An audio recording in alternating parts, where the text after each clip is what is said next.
قل یا عبادی الذین اسرفوا علی انفسہم لا تقنطوا من رحمت اللہ. قل کہہ دیجئے، محمد صلی اللہ علیہ وسلم سے خطاب ہے کہ آپ پہنچا دیجئے. کس کو؟ میرے بندوں کو. یا عبادی، اے میرے بندو، الذین، وہ جو، یا وہ جنہوں نے، اسرفوا، زیادتی کی، علی انفسہم، اپنی جانوں پر، لا تقنطوا من رحمت اللہ، نہ مایوس ہو اللہ کی رحمت سے. اسرفوا کا لفظ اسراف سے ہے، اور اسراف کہتے ہیں حد سے بڑھنے کو. مالی معاملات میں اسراف ہو تو ضرورت سے زائد خرچ کرنا، اور یہ صرف مالی معاملات میں ہی نہیں ہوتا، کسی بھی کام میں اس کی مقرر حد سے تجاوز کرنا اسراف کہلاتا ہے. اور اسرفوا علی انفسہم کا معنی ہے اپنی جان پر زیادتی کرنا، ظلم کرنا، اپنے آپ کو ایسے کاموں سے نہ بچانا جو انسان کے لیے نقصان دہ ہو سکتے ہیں. اور مراد یہاں پر شرک اور گناہ کبیرہ اور صغیرہ یا وہ تمام تر کام ہیں جو انسان کے لیے اس کے انجام کی خرابی کا سبب بن سکتے ہیں. ایسے تمام لوگ جو اسلام لانے سے قبل یا مسلمان ہونے کے بعد اللہ کی نافرمانی کے کام کرتے رہے، ان سب کے لیے خوشخبری ہے، لا تقنطوا من رحمت اللہ، کہ اللہ کی رحمت سے نا امید نہ ہو. قنوط جو ہے یہ یأس سے بڑھ کر ہوتا ہے. ایک ہوتا ہے یأس، نا امیدی، اور یأس سے اگلا درجہ ہے قنوط، سخت نا امیدی. لا تقنطوا، بالکل نا امید نہ ہو، من رحمت اللہ، اللہ کی رحمت سے. کیوں؟ اس لیے کہ ان اللہ، بے شک اللہ تعالی، یغفر، بخش دیتا ہے، الذنوب، گناہوں کو، ذنب کی جمع، جمیعاً، سارے کے سارے. اللہ سارے گناہوں کو بخش سکتا ہے. کوئی گناہ کتنا بھی بڑا کیوں نہ ہو، اللہ تعالیٰ اسے بخشنے کی قدرت رکھتا ہے. کیوں؟ اس لیے کہ انہ، بے شک وہ، یقیناً وہ، هو الغفور، وہی بخشش فرمانے والا ہے. یہاں پر ہوا ضمیر فصل آئی ہے تاکید کے لیے، اور جیسا کہ پہلے بھی آپ کو بتایا جا چکا ہے کہ ضمیر فصل کے 3 فائدے ہوتے ہیں، ایک تاکید، دوسرے حصر، اور تیسرے تمییز. تو یہاں تاکید اور حصر کے لیے ہے کہ یقینی طور پر، اور وہی ہے جو بخشش فرمانے والا ہے اور بہت ہی مہربان، بار بار رحم کرنے والا. بخاری اور مسلم کی روایت میں آتا ہے کہ مسلمان ہونے کے بعد کچھ لوگوں کو اپنے دور جاہلیت کے گناہ اور قصور بہت پریشان کرنے لگے، کیونکہ آپ جانتے ہیں کہ نبی صلی اللہ علیہ وسلم جو رحمت بن کر سب کے لیے آئے، آپ کے آنے سے پہلے عرب کا معاشرہ ہر طرح کی برائیوں میں مبتلا تھا، جس میں سب سے بڑھ کر تو شرک تھا جو سب گناہوں میں بڑا گناہ ہے، اور اس کے علاوہ قتل، چوری، ڈاکہ زنی، زنا، قتل اولاد، یہ تمام جرائم بھی اس سوسائٹی کے اندر بہت عام تھے. اب ان لوگوں کو بہت پشیمانی ہوئی کہ ہم نے آج تک جو اللہ کی نافرمانی کے کام کیے ہیں اس پر ہمارا کیا بنے گا. اگر ہماری پکڑ ہو گئی، پوچھ ہو گئی تو ہم مارے گئے. تو اس پر یہ آیت نازل ہوئی کہ ایسے تمام لوگ جو توبہ کر لیں، جو اسلام قبول کر لیں اور اللہ کی اطاعت کے کام کرنے لگے، اللہ تعالیٰ ان کے پچھلے تمام گناہوں کو معاف فرما دے گا. حضرت عمرو بن العاص کی روایت میں بھی آتا ہے کہ آپ صلی اللہ علیہ وسلم نے فرمایا، اسلام پچھلے تمام گناہوں کو ڈھا دیتا ہے.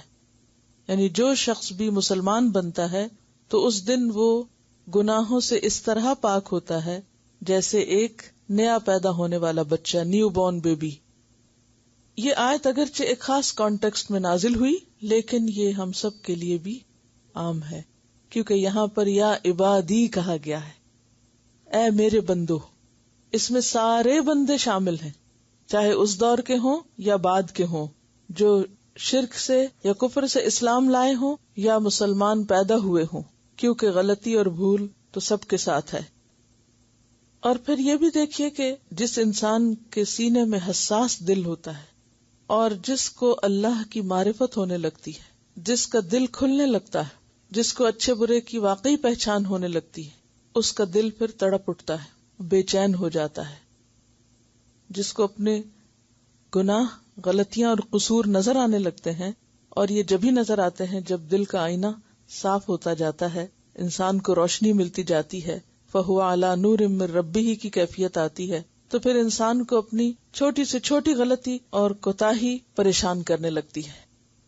ایسا شخص ہمیشہ یہ سوچتا ہے کہ میرے کل کا کیا ہوگا. اور خاص طور پر آپ دیکھیے کہ اس صورت میں بھی جس قدر جہنم کا ذکر ہوا اور جتنا آخرت کی سزاؤں کا ذکر آتا ہے قرآن مجید میں، جو جو انسان پڑھتا جاتا ہے تو ہر آنے والا دن پچھلے دن سے زیادہ اس احساس کو دل میں پختہ کرتا جاتا ہے کہ ہمارا بنے گا کیا.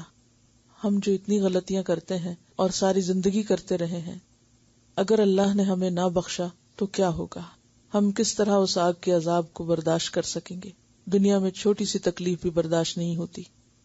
تو ایسی صورت میں اللہ تعالیٰ اپنے سب بندوں کے لیے جو بھی توبہ کریں معافی کا عام اعلان کرتا ہے کہ سب کے لیے بخشش ہے.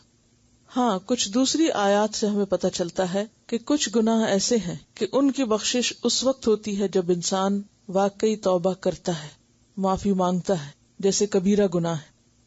اور پھر اگر کوئی ایسا گناہ ہے جس کا تعلق حقوق العباد سے ہے تو اس میں بندوں سے معافی مانگنا بھی ضروری ہے. ہاں، یہ الگ بات ہے کہ اگر اس معافی کی یا تلافی کی کوئی گنجائش نہیں رہی، مثلاً آپ نے اگر کسی ایسے شخص کے ساتھ زیادتی کی جو دنیا میں ہی نہیں، اب فوت ہو چکا، تو اب اس صورت میں کیا ہے کہ انسان اللہ کی طرف رجوع کرے، اس شخص کے لیے بھی بخشش کی دعا کرے، اور پھر اگر اللہ تعالیٰ اس دعا کو قبول کر لے تو اس شخص کو اپنی طرف سے کمپنسیٹ کر دے گا اور ایسے بندے کے لیے معافی لکھ دے گا جو واقعی سچے دل سے معافی چاہتا ہے. اور اگر ایسے لوگ دنیا میں موجود ہیں تو انہیں ان کا حق لوٹانا چاہیے. اور اگر وہ کہیں گم گئے ہیں، مثلاً آپ نے کسی کے ساتھ 5 سال کام کیا اور پھر کوئی ناراضگی ہو گئی اور آپ جانتے ہیں کہ آپ سے زیادتی ہوئی، اور اب وہ کہیں ہے دنیا میں لیکن آپ کا اس سے کوئی رابطہ نہیں، یا آپ اس تک نہیں پہنچ سکتے، اس کے کچھ پیسے آپ کے پاس ہیں یا امانتیں آپ کے پاس ہیں جو آپ نے نہیں لوٹائیں، تو ایسی صورت میں اگر بالکل ناگزیر ہو اس شخص کا تلاش کرنا یا ڈھونڈنا یا اس تک پہنچانا امانت کو، کہ بالکل امپاسبل ہے، تو بھی انسان اس پیسے کو یا اس چیز کو اس کے نام سے صدقہ کر دے، اپنے پاس نہ رکھے، اور پھر اللہ سے معافی مانگتا رہے، تو اللہ تعالیٰ اپنی رحمت سے اس گناہ کو معاف کر سکتے ہیں اور اس شخص کے حق میں ہونے والی کمی کو اپنی جناب سے پورا کر دیں گے. تو اس لیے لا تقنطوا من رحمت اللہ، اللہ کی رحمت سے نا امید نہ ہو، کیونکہ اللہ کی رحمت ہر چیز پر چھائی ہوئی ہے. اللہ کی رحمت اس کے غضب پر حاوی ہے. اور یہ جو قرآن مجید میں آتا ہے کہ ان اللہ لا یغفر ان یشرک بہ ویغفر ما دون ذلک لمن یشاء، تو اس سے کیا پتہ چلتا ہے کہ شرک کا گناہ ایسا ہے کہ جو معاف نہیں ہوگا جب تک کہ انسان معافی نہ مانگ لے اور پوری طرح اس سے رجوع نہ کر لے. شرک کے علاوہ باقی گناہ جو ہیں ان میں انسان معافی مانگے اور اس کے ساتھ حقوق ادا کرے، لیکن ان کو معاف کرنا توبہ کے ذریعے یا بسا اوقات توبہ کے بغیر بھی اللہ کی مشیت پر ہے، جس کے لیے چاہے معاف کرے اور جس کو چاہے سزا دے. کیونکہ قرآن مجید میں کیا آتا ہے؟ یغفر لمن یشاء ویعذب من یشاء، جس کو وہ چاہے معاف کرے اور جس کو وہ چاہے سزا دے. یہ سراسر معاملہ اس کے اپنے ہاتھ میں ہے، لیکن یہ اس کا وعدہ ہے کہ وہ معاف کرے گا. ہاں، ضرورت اس بات کی ہے کہ انسان سچے دل سے اللہ کی طرف پلٹے. اور یہ بھی ہم سب جانتے ہیں کہ پلٹنے کے بعد پھر بھول ہو جاتی، پھر غلطی ہو جاتی ہے. تو جتنی دفعہ انسان غلطی کرے اتنی دفعہ حکم ہے کہ وہ پلٹ جائے اور مایوس نہ ہو، اور مایوس ہو کر توبہ کرنا چھوڑے نہیں.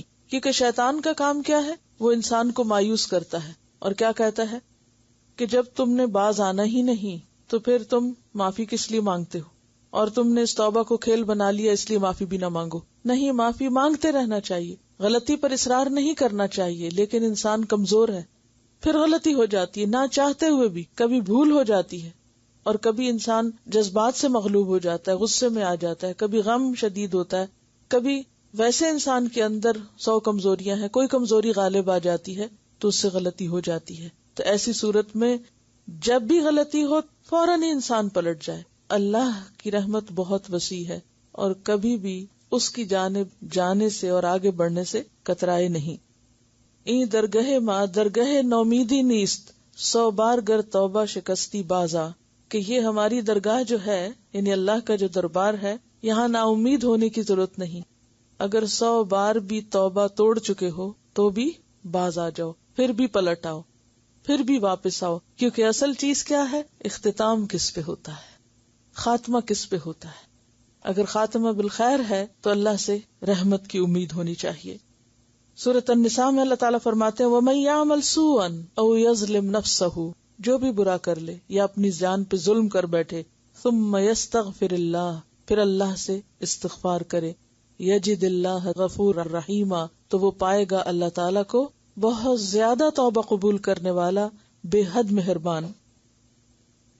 سورۃ التوبہ 104 میں فرمایا الم یعلموا، کیا وہ نہیں جانتے، ان اللہ هو يقبل التوبۃ عن عبادہ، کہ بے شک اللہ تعالی اپنے بندوں سے توبہ کو قبول کر لیتا ہے.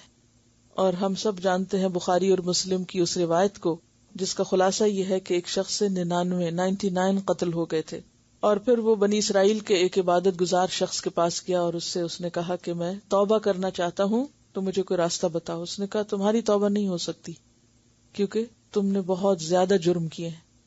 تو اس پر اس شخص نے اس عابد کو بھی قتل کر دیا. لیکن پھر اس کے اندر کی بے چینی اور پریشانی اس کو چین سے بیٹھنے نہیں دے رہی تھی، لہذا پھر وہ نکلا اور ایک عالم کے پاس پہنچا اور اس سے پوچھا کہ کوئی طریقہ ہے کہ میری توبہ ہو جائے. تو اس نے کہا کہ ہاں اللہ تعالیٰ سارے گناہ معاف کر دیتا ہے، ہاں شرط یہ ہے کہ تم وہ جگہ چھوڑ دو جہاں رہ کر تم بار بار غلطی کرتے ہو، اور فلاں ایک بستی ہے جس میں نیک لوگ بستے ہیں رہتے ہیں، وہاں چلے جاؤ اور ان کے بیچ میں رہو تاکہ اچھے ماحول میں رہ کر تم اچھے بن سکو. تو اس شخص نے فوراً ہی وہاں جانے کا ارادہ کر لیا. ابھی وہ راستے میں تھا کہ موت آ گئی. اب رحمت کے فرشتے اور عذاب کے فرشتے دونوں ہی پہنچ گئے. رحمت کے فرشتے کہنے لگے کہ ہم جان لیں گے کیونکہ یہ اس طرف جا رہا تھا، اور عذاب کے فرشتے کہنے لگے کہ نہیں ہم جان لیں گے کیونکہ ابھی یہ وہاں پہنچا نہیں تھا. اب وہ آپس میں جھگڑنے لگے اور معاملہ اللہ تعالیٰ تک پہنچا. تو اللہ تعالیٰ نے فرمایا کہ تم جگہ ناپ لو. اللہ تعالیٰ نے زمین کو حکم دیا کہ وہ حصہ زمین کا سکڑ جائے جس طرف وہ جا رہا تھا، یعنی کم فاصلہ رہ جائے، اور دوسرا پھیل جائے. اور اللہ کے حکم سے جب زمین ناپی گئی تو ایک بالش کا فرق نکلا، وہ فاصلہ کم تھا جہاں اس کو جانا تھا، لہذا رحمت کے فرشتوں نے اس کی جان لی. تو اللہ کی رحمت تو ہر چیز پہ چھائی ہوئی ہے، وسیع ہے. بات یہ ہے کہ ہم کتنے سچے ہیں. ہمیں سچا ہونے کی ضرورت ہے کہ توبہ ہماری صرف زبان اور حلق کے اوپر تک نہ ہو بلکہ سچے دل سے ہو. اور دل کا حال تو پھر اللہ جانتا ہے نا، اس کو پتا ہے کہ کون کیا سوچتا ہے، کیسی توبہ کر رہا ہے. تو معاملے یا کسی واقعے کے صرف ظاہر کو بھی نہیں لے سکتے، اصل بات تو پھر جس کو چاہے معاف کر دے اور جس کو چاہے پکڑ لے. تو انسان کو ایسی امید نہیں ہونی چاہیے کہ وہ اللہ کے عذاب سے بے خوف ہو جائے، اور ایسا خوف نہیں ہونا چاہیے کہ وہ اللہ کی رحمت سے مایوس ہو جائے. ہر دم آخر تک انسان محتاط زندگی بسر کرے اور اللہ سے ڈرتا رہے. اور پھر اس توبہ کے لیے کیا ضروری ہے؟ وَأَنِيبُوا إِلَىٰ رَبِّكُمْ، لوٹ آؤ اپنے رب کی طرف، پلٹ آؤ اپنے رب کی طرف، اپنے رب کی طرف جس نے تم کو پیدا کیا، جو تمہیں پال رہا ہے، جو مدبر ہے، جو خالق ہے. اور انیبو کا لفظ انابہ اور منیب پیچھے بھی آپ پڑھ چکے ہیں، اس سے ملتے جلتے لفظ. اس کا روٹ نون واو بے ہے، نوبن. نوب کہتے ہیں کسی چیز کے بار بار لوٹنے یا پلٹنے کو. شہد کی مکھی کو بھی نوب کہا جاتا ہے کیونکہ وہ بھی رس چوسنے کے بعد، گھومنے پھرنے کے بعد واپس اپنے چھتے کی طرف پلٹتی ہے، راستہ نہیں بھولتی. میلوں بھی دور چلی جائے تو کیا کرتی ہے؟ واپس اپنے گھر لوٹتی ہے. تو انسان کتنا بھی گناہگار ہو، کتنا بھی دور چلا جائے اپنے رب سے، کتنا بھی دور، لیکن اس کے لیے حق کیا ہے کہ واپس آ جائے. صبح کا بھولا اگر شام کو گھر آ جائے اسے بھولا نہیں کہتے، وہ بھولنے والا نہیں، وہ مقام پہ پہنچنے والا ہے. انیبو الی ربکم، لوٹ آؤ، پلٹ آؤ، واپس آ جاؤ اپنے رب کی طرف. شیطان تو کیا چاہتا ہے کہ انسان اللہ سے مایوس ہو کر اس سے دور ہی رہے، لیکن اللہ تعالیٰ اپنی طرف بلا رہا ہے کیونکہ انسان کے لیے جہاں میں کہیں اور امان نہیں. کہتے نا نہ جہاں میں کہیں اما ملی، جو اما ملی تو یہاں ملی.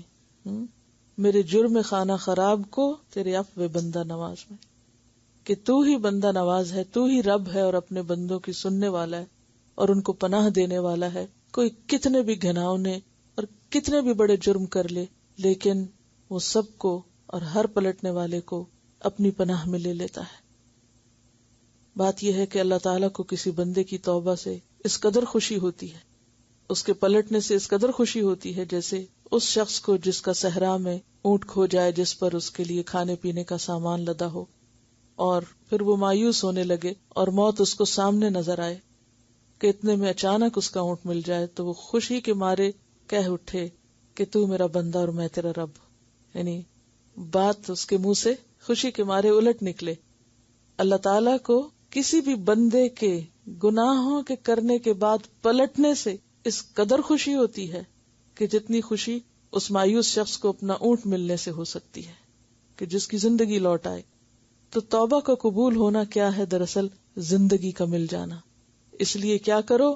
پلٹ آؤ، لوٹ آؤ الی ربکم، اپنے رب کی طرف، واسلموا لہ، اور اس کے فرما بردار بن جاؤ. پلٹنے کے بعد پھر نیک کام شروع کرو، فرما بردار ہو جاؤ. کیونکہ اگر انسان صرف توبہ کرے اور نیکی کے کام شروع نہ کرے تو توبہ پر برقرار رہنا، قائم رہنا مشکل ہو جاتا ہے.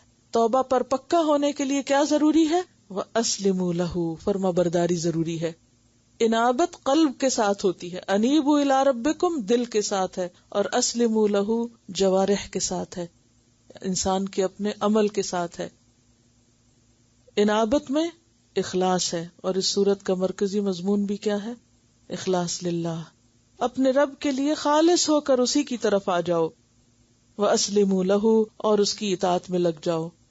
اس عالم نے اس قاتل کو جو 100 لوگوں کا قاتل بن چکا تھا کیوں کہا کہ تم یہ بستی چھوڑ کر فلاں بستی میں چلے جاؤ تاکہ تمہارے لیے اچھے ماحول میں نیکی کرنا آسان ہو جائے اور تم اسلموا پر عمل کر سکو. من قبل ان یأتیکم العذاب، اس سے پہلے کہ آ جائے تمہارے پاس عذاب، اس سے پہلے کہ اللہ کی پکڑ آ جائے. ثم لا تنصرون، پھر تم مدد نہ دیے جاؤ گے، کیونکہ اگر پکڑ ہو گئی تو پھر کوئی نہیں چھڑا سکے گا. ابھی وقت ہے، ابھی مہلت ہے، ابھی اس کو راضی کر لو، کیونکہ اگر اس ناراضگی میں موت آ گئی پھر کچھ نہ کر سکو گے. تو گویا اس سے یہ بھی پتہ چلتا ہے کہ انسان کو توبہ کرنے میں دیر نہیں لگانی چاہیے، پلٹنے میں دیر نہیں لگانی چاہیے. کل ہم نے پڑھا کہ ہر روز رات کو سوتے وقت ہم موت کے منہ میں جاتے ہیں، ہماری آدھی روح چلی جاتی ہے، اور اگر اللہ نہ چاہے تو واپس نہیں آ سکتی. ہم کس قدر خطرناک مرحلے سے ہر رات گزرتے ہیں کہ جس میں ہم مکمل طور پر سبمٹ کر چکے ہوتے ہیں، بے بس ہو چکے ہوتے ہیں. ہم میں سے ہر سونے والا بے بس ہو جاتا ہے، ہر روز اپنے آپ کو اللہ کے سپرد کرتا ہے، اور پھر اللہ تعالیٰ اس کو روز چانس دیتا ہے، ہر روز موقع دیتا ہے، ہر روز مہلت دیتا ہے، ہر روز واپس کرتا ہے، اب پلٹ آؤ، اب آ جاؤ میری طرف. لیکن اگر کوئی اس سے فائدہ نہیں اٹھاتا تو پھر ایک دن ایسا آتا ہے کہ وہ واپس نہیں پلٹ سکتا اور اسے موت کے فرشتے سمیٹ کر لے ہی جاتے ہیں. وَأَسْلِمُوا لَهُ مِن قَبْلِ أَن يَأْتِيَكُمُ الْعَذَابُ ثُمَّ لَا تُنصَرُونَ. اور عذاب سے مراد یہاں کون سا عذاب ہے؟ گناہوں کا عذاب، یعنی جو اللہ کی ناراضگی کے نتیجے کے طور پر انسان پہ طاری ہوتا ہے. اور کیا کرو؟ وَاتَّبِعُوا، پیروی کرو. مزید طریقہ بتایا گیا توبہ پر قائم رہنے کا اور اچھا انسان بننے کا. کیا ہے؟ وَاتَّبِعُوا، اور یہ حکم ہے، امر ہے، پیروی کرو، فالو کرو. کس چیز کی؟ احسن ما انزل الیکم من ربکم، بہترین چیز کی جو نازل کی گئی تمہاری طرف تمہارے رب کی طرف سے. اللہ تعالیٰ نے بے شمار کتابیں نازل کی ہیں، صحیفے بھی اور کتابیں بھی، لیکن ان میں سب سے بہترین چیز کیا ہے؟ قرآن، محفوظ ترین قرآن. تو احسن ما انزل الیکم، جو تمہاری طرف اتارا گیا ہے، کیونکہ یہ قرآن ساری انسانیت کے لیے، ان هو الا ذکر للعالمین ہے، ھذا بلاغ للناس ہے. تو یا عبادی کہہ کر پھر سب بندوں کے لیے یہی طریقہ بتایا جا رہا ہے. واتبعوا احسن ما انزل الیکم من ربکم، اور پیروی کرو اس بہترین چیز کی جو تمہاری طرف تمہارے رب نے نازل کی ہے۔ تو گویا اللہ کے راستے پر ثابت قدمی اختیار کرنے کے لیے نسخہ اور طریقہ کیا ہے؟ قرآن کو مضبوط پکڑنا۔ جیسا کہ نبی صلی اللہ علیہ وسلم نے بھی فرمایا تھا کہ میں 2 چیزیں تم میں چھوڑ کر جا رہا ہوں، اگر ان کو مضبوط پکڑو گے تو کبھی گمراہ نہیں ہوگے، پھر راستہ نہیں بھولو گے، پھر تم سیدھے راستے پر رہو گے۔ تو یہاں بھی کیا ہے کہ احسن چیز کی پیروی کرو، اور اتباع میں کیا ہوتا ہے؟ عمل، یعنی اتباع سے مراد کیا ہے؟ عمل، کہ جو تمہارے رب نے قرآن میں تمہارے لیے اتارا ہے اس پر عمل کرو، یعنی اس کے پیچھے پیچھے چلو، یعنی اس کو فالو کرو، جو کہتا ہے وہ کرو، اور جس سے روکتا ہے اس سے رک جاؤ۔ اور عمل جو ہے وہ قلب سے بھی ہوتا ہے اور جوارح سے بھی ہوتا ہے، یعنی دل، زبان اور اعضاء سب کے ساتھ اس قرآن پر عمل کرو، کیونکہ قرآن احسن ترین ہے۔ اسم تفضیل ہے نا، احسن، اپنی ذات میں احسن ہے، اپنے کلام میں احسن ہے، احکام میں احسن ہے، نتائج کے اعتبار سے احسن ہے، اس کا اول اور اس کا آخر، اور اس کو اٹھانے والا اور اس سے فائدہ اٹھانے والا سب کا سب اپنے لیے کیا راستہ کھولتا ہے؟ احسن کا۔ من قبل ان یأتیکم العذاب، اس سے پہلے کہ تم پر عذاب آئے، اس سے پہلے کہ اللہ کی پکڑ آ جائے، بغتتاً، اچانک۔ اور اچانک کا یہاں اضافہ کیوں کیا گیا؟ پیچھے بھی آ گیا نا کہ اس سے پہلے کہ عذاب آ جائے، اور یہاں پر اس سے پہلے کہ عذاب آ جائے اچانک، کیونکہ اچانک آنے والا عذاب زیادہ سخت ہوتا ہے۔ کوئی بھی آفت اور مصیبت اچھی نہیں ہوتی، بری ہی ہوتی ہے، لیکن وہ مصیبت جو اچانک آ جائے، جس کی طرف انسان کا دھیان بھی نہ ہو، سوچ بھی نہ گئی ہو، جس کے مقابلے کے لیے انسان پریپیئرڈ ہی نہ ہو، تیار ہی نہ ہو، وہ زیادہ تکلیف دہ ہوتی ہے۔ فرمایا کہ اس سے پہلے کہ اچانک کوئی مصیبت آ پڑے، وَأَنْتُمْ لَا تَشْعُرُونَ، اور تم کو شعور ہی نہ ہو، تمہیں احساس ہی نہ ہو، تمہیں اس کے آنے کا پتہ ہی نہ چلے، اور تمہیں یہ بھی نہ پتہ چلے کہ وہ مصیبت آ چکی ہے اور اس وجہ سے آئی ہے۔ تو اس سے کیا پتہ چلتا ہے کہ عذاب سے بچنے کے لیے قرآن کی پیروی ضروری ہے۔